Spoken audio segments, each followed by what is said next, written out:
On her very first day of training, Claire Evans was branded a paper soldier. Someone good only for writing reports, too fragile to ever carry a real weapon. One soldier even sneered, grabbed her wrist and mocked, "Let's check for chalk." "Dust, Professor." But when that wrist revealed a faint set of carved numbers, 43124, silence swept through the camp. A nearby major exhaled sharply. "The Shadow Brigade. I didn't think she was still alive." The mocking died instantly. The Red Falcon Summer Tactical Camp was no playground. It was a brutal stretch of dirt and dust, a valley so dry the ground cracked beneath your boots. Days began before sunrise with punishing runs, and nights ended with merciless evaluations from officers who looked at every recruit like they were already failures. Claire stood out immediately. 27 years old, barely 5'4", with fair skin, blue eyes that rarely looked up, and a uniform just a little too loose. Her name tag was pinned crooked, her boots caked in mud, her hair pulled back so tightly it looked painful. And always she carried a notebook, scribbling notes, sketching maps, asking permission for the smallest things. To the others, she looked misplaced. Too quiet, too soft, too academic. She had graduated top of her class at the academy, but nobody believed it. Soldiers with scarred knuckles, civilians desperate to prove themselves. Even the instructors dismissed her. They whispered that she was just a rich girl with connections, someone who would crumble in real combat. The nickname stuck, paper soldier, and the cruelty followed. Snide comments in the mess hall, smirks during drills, deliberate sabotage during inspections. One soldier, Kelsey, even kicked Claire's pack into the dust, sneering, "Oops, didn't see your toy bag there, paper soldier." Another mocked her for keeping notes, calling it a diary to cry into. But Claire never snapped back. She picked up her gear, repacked it neatly, and stood with quiet resolve. Her silence cut deeper than any insult. In the mess tent that night, a soldier named Tanner leaned over her table with a grin. "Lost, paper soldier? The library's back in town." His friends laughed. Claire simply folded her map, slid it into her bag, and looked him in the eye. "Library's closed," she said softly. Her calm pierced through his bravado. Later, during a strategy session, her quiet brilliance finally cracked through. While the group argued over an ambush plan, Claire pointed out a blind spot on the map. Most scoffed, Jensen even crumpling paper, at her. But one instructor, Vargas, silently circled her suggestion in red. The next day, the ambush drill went flawlessly, exactly as Claire had advised. No one credited her. But Vargas gave her a nod, the kind that meant he knew. Claire tucked away her notebook, her expression still calm, but her shoulders carried just a little less weight. The next morning, the unit gathered in a sun-baked clearing, maps pinned to a folding table fluttering in the hot wind. The debate was fierce, centered on a flanking route through a narrow valley. Brody, as always, took charge, his voice booming, with overconfidence. "We strike from the west, fast, silent, clean, perfect." The others nodded, feeding off his swagger. At the edge of the group, Claire stood quietly, arms crossed. Finally, she stepped forward and tapped the map once with her finger. "What if they've got UAV surveillance? That valley becomes a kill zone." The clearing fell silent for a heartbeat, then erupted in laughter. Brody rolled his eyes. "Drones? Evans? You watch too many movies." Kelsey smirked, her voice cutting sharp. "Stick to your notebooks, paper soldier. Leave the war games to us." Claire didn't argue. She simply stepped back, slipping her hands into her pockets, her face unreadable. Hargrove watched from the sidelines, but said nothing. The plan moved forward. The very next day, the drill was abruptly canceled. Word spread like wildfire. A real drone had spotted the recon team, exactly where Claire had predicted. Brody's jaw clenched, his face red, but he never looked at her. Neither did anyone else. Claire sat on a wooden crate outside the command tent, sharpening her pencil with a small knife, the scrape of blade on wood steady and deliberate. Hargrove passed by, muttered something under his breath. Not an apology, but close enough. At lunch, the soldiers avoided her table. Their laughter was softer now, their glances sharper. By week 3, the bullying escalated. During a trust fall exercise, Claire was last to step onto the platform. Malone, the big loud soldier assigned to catch her, grinned at his partner. Relax, she's light as paper. Probably floats too.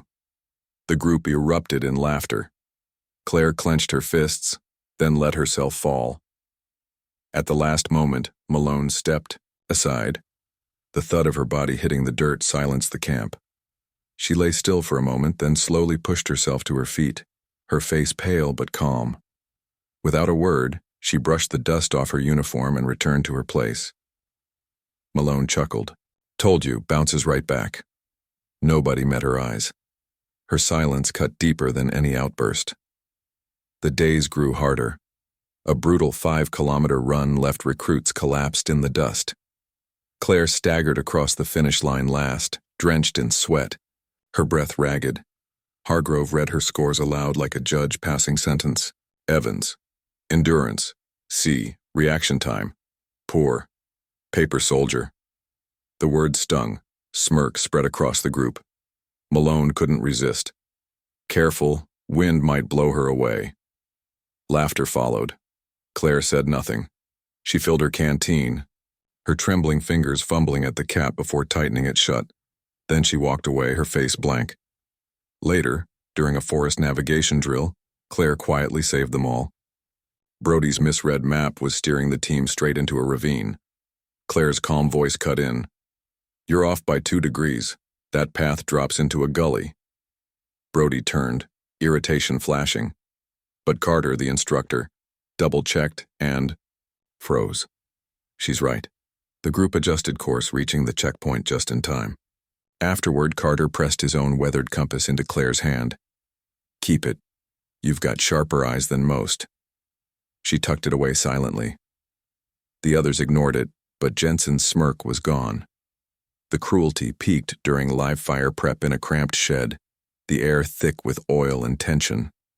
Claire's rifle gleamed from her meticulous cleaning, until Tanner snatched her rag and tossed it into a bucket of dirty water. Gotta keep those hands soft for paperwork, right, Evans? Laughter followed like sparks, catching dry grass. Jensen picked up her rifle, waving it just out of her reach. Bet she's never fired one outside a classroom.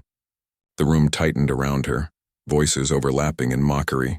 Claire stood perfectly still, eyes locked on her weapon. Then, in a low, steady voice, put it down. The laughter faltered. Jensen hesitated, then dropped the rifle onto the table. With a clatter, Claire picked it up, inspected it calmly, and returned to cleaning, her silence echoing louder than any threat. The firing range was where everything began to change. The tactical drill that week pushed everyone to their limits, moving targets at 900 meters. Even seasoned shooters struggled, bullets sparking against metal frames or kicking dirt clouds into the air. Carter's voice grew sharper with every miss. Then Claire stepped forward. Her voice barely carried. Permission to use the Barrett M82, sir. Carter paused, brows raised. The Barrett was a monster. 14 kilograms of raw power. A sniper rifle that could throw a soldier off balance, if they weren't prepared. From the back, Kelsey scoffed. She can't even lift it. A few soldiers snickered. Carter, more curious than convinced, gave a nod. Go ahead, Evans. Claire knelt, small frame steady as she hefted the rifle. The range went dead quiet, wind whispering across the dirt. She adjusted her stance, breath slow, eyes narrowing. 5 shots, 5 direct hits. The targets didn't just fall, they shattered, fragments scattering across the dust. Carter's jaw tightened, clipboard slipping in his hand. Major Reynolds, usually silent, pulled out his phone and snapped a photo of the score sheet.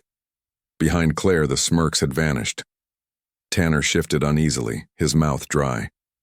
Claire lowered the rifle with calm precision, set it down, and stood. Thank you, sir. She walked away, boots pressing faint tracks into the dirt. That night, camp felt different. Soldiers gathered around the fire, their voices lower, their jokes blunted. Claire sat alone at the edge of the glow, polishing, her boots in slow, methodical strokes, but Tanner couldn't help himself. His flashlight beam flickered across her. If she's killed anyone, I'm a general. Let's see what her wrist says.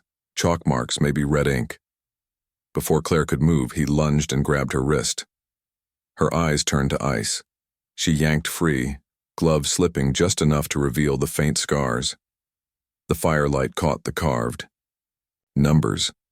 Tanner froze. The laughter died. Major Reynolds happened to be walking past, boots crunching on gravel. He stopped cold, staring at her wrist. His voice dropped to a whisper. Who authorized that marking? Claire slid the glove back on, slow and deliberate. I didn't want to forget.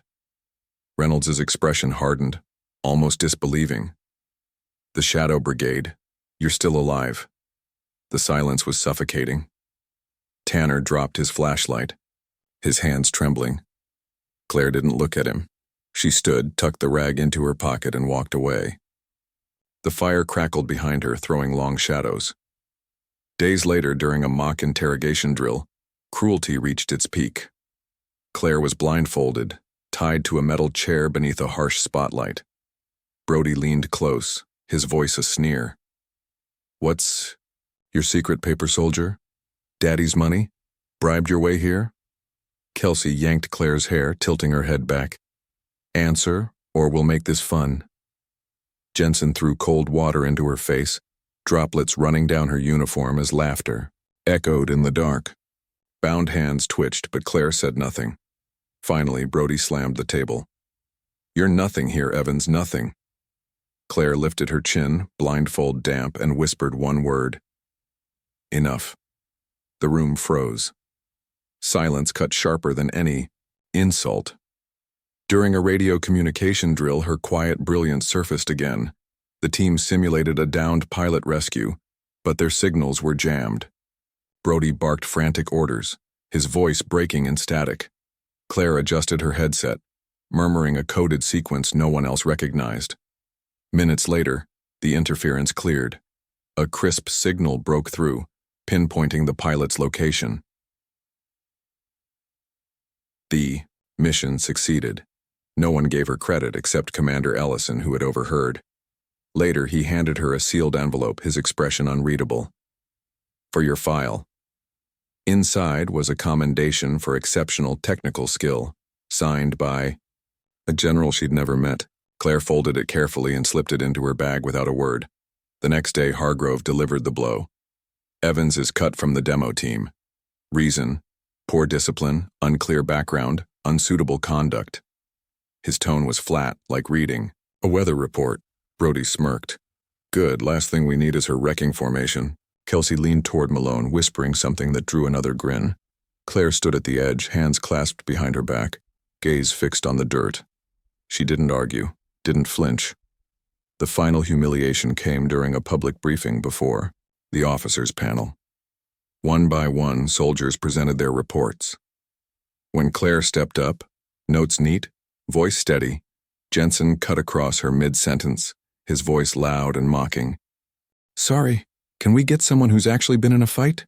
Jensen jeered. The room broke into laughter. Kelsey chimed in, her voice syrupy but sharp. Yeah, Evans, why don't you stick to typing up our reports? You're so good at that. Even Hargrove smirked, letting the cruelty run unchecked. Malone leaned back in his chair. Bet she's got a gold star for penmanship back home. The officers said nothing, their silence fueling the mockery. Claire's notes trembled faintly in her hands, but her voice stayed level. She finished her report, sat down with precise, almost mechanical movements, her knuckles white against the chair. The briefing moved on. The sting lingered. Then everything shifted. A black military vehicle rolled into camp, tires grinding dust into the air. Commander. Ellison rushed out, tension carved into his face. A colonel emerged from the car, uniform crisp, presence heavy. Soldiers straightened instinctively, whispers dying. His eyes cut across the room. Where's Claire Evans? Ellison pointed. Every head turned. Claire stepped forward, boots steady against gravel. We need her to lead NATO's sniper qualification. Drill. the colonel announced. She's the only one cleared for the role. Hargrove's face drained of color. Brody looked away. Claire slid her gloves back on, her gaze sweeping the group. Not with anger, not with triumph, but with a detached indifference. Before she left, Ellison handed her a folder. His hand shook. Inside lay a declassified Shadow Brigade report, her mission, her choices, the platoon she had saved. A grainy photo stared back at her. Younger, thinner, but unmistakably Claire, carrying a wounded soldier through fire. Ellison's voice was rough. You should have this. Claire closed the folder and handed it back. Keep it safe. Nearby soldiers caught a glimpse of the Shadow Brigade seal. The whispers stopped cold. Camp was never the same. Tanner, the one who had grabbed her wrist, was reassigned to logistics. Gone overnight. Brody tried to laugh it off, but a leaked forum post exposed his taunts. The sponsorship he'd bragged about vanished. Kelsey was quietly dropped from her next deployment. No explanation needed. Word spread like wildfire. Claire wasn't just another trainee.